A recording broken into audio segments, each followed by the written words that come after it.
Hey everyone, been a while since I made a video, and the new 360 CFX just came out, and people always ask me questions about helicopters, so I'm going to do a brief review.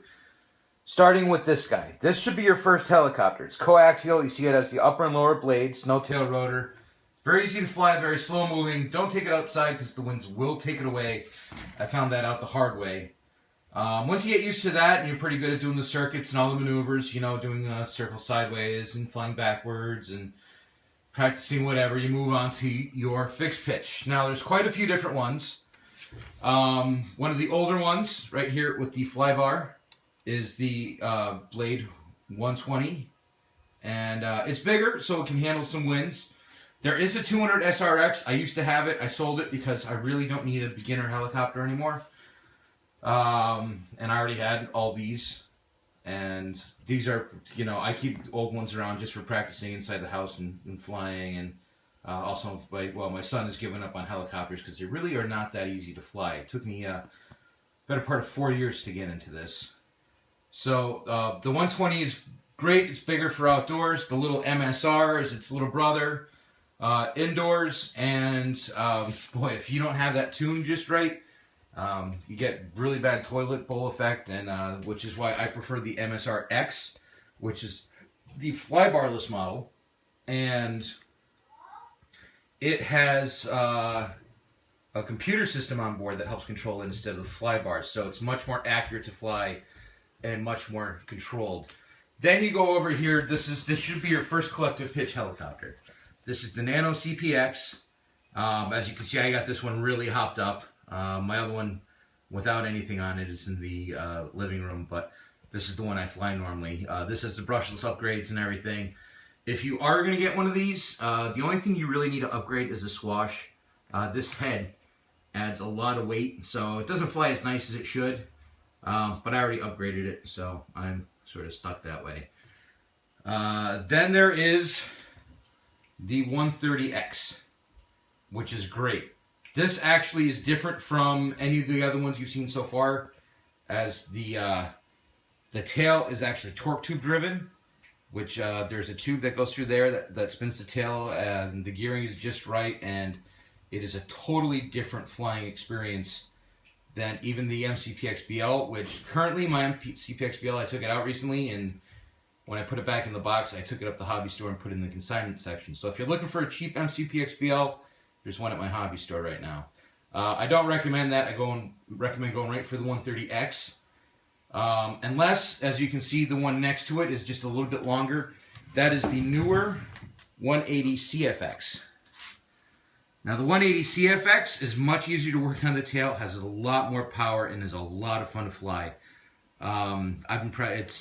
is it right now? It's spring.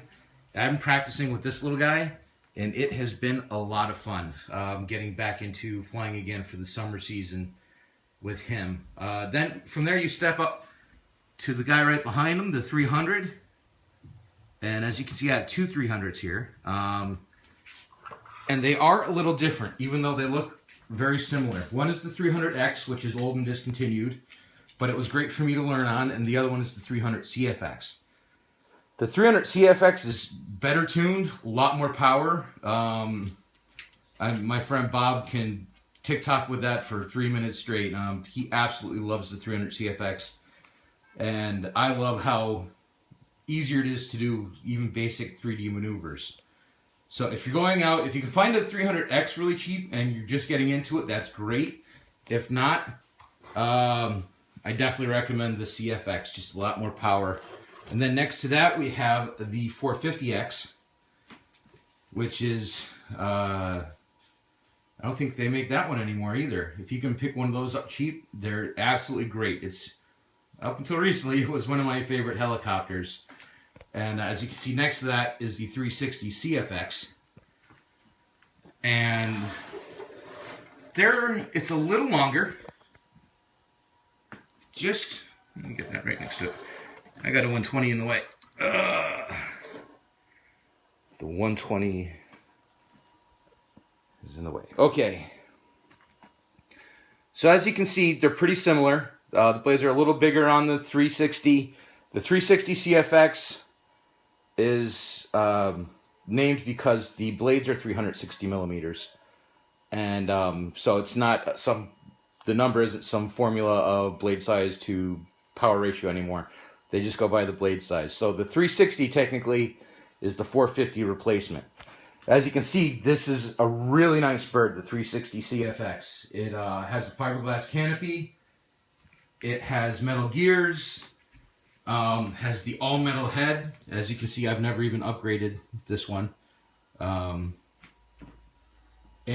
so far I hovered it. I haven't actually done a flight with it, but it was really crisp. I took it around the backyard and did a few turns with it, and I need to get out to an open space today to actually test it out.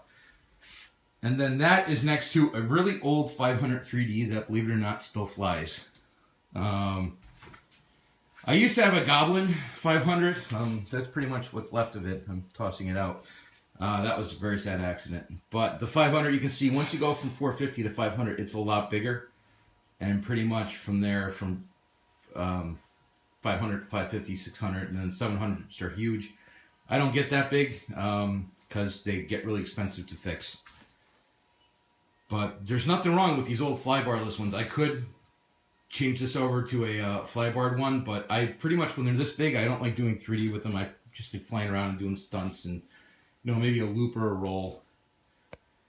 But out of all these right now, which one's my favorite?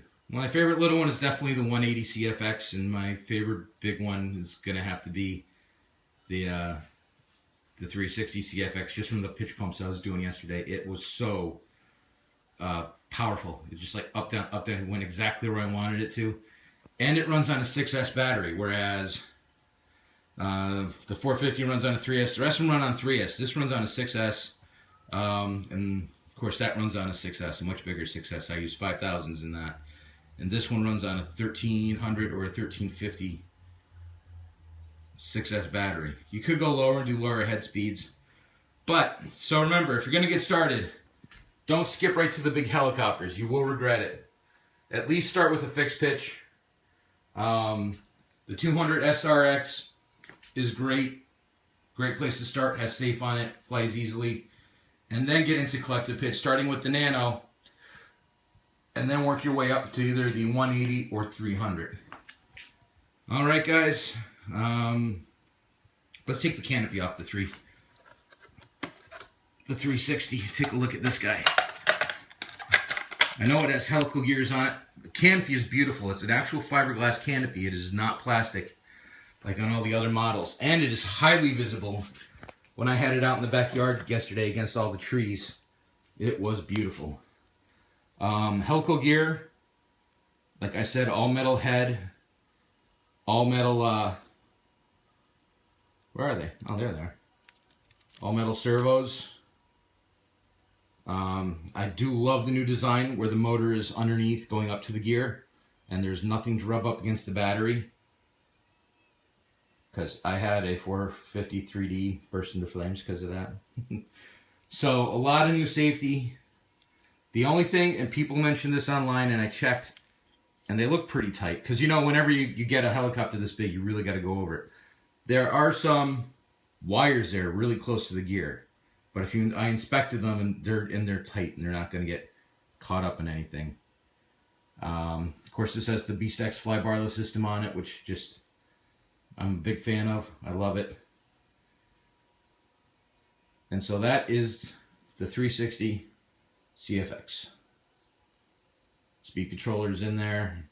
If you ever need to work on it, don't forget to pull out the motor wires from the speed controller so you don't accidentally arm it. I did that once. We'll never do it again. And the tail, a lot of plastic. I'm sure I'll be upgrading that in the future. But honestly, I went over it. There wasn't one bad screw on it. A couple of the push rods were a little tight. You know, they were turned too much to one side. So I straightened them out to give them just that little bit of slop that you're supposed to have. They're just supposed to move just a little bit. But even out of the box, the tail blades and the main blades, they were spot on. Like, they hung there until I moved, and then they had a little movement. And when I went out, I had no problems flying around the backyard. Right now, I'm going to go check my battery, see if it's ready to go, and head out and do a little flying. Have a good day, guys. Talk to you later.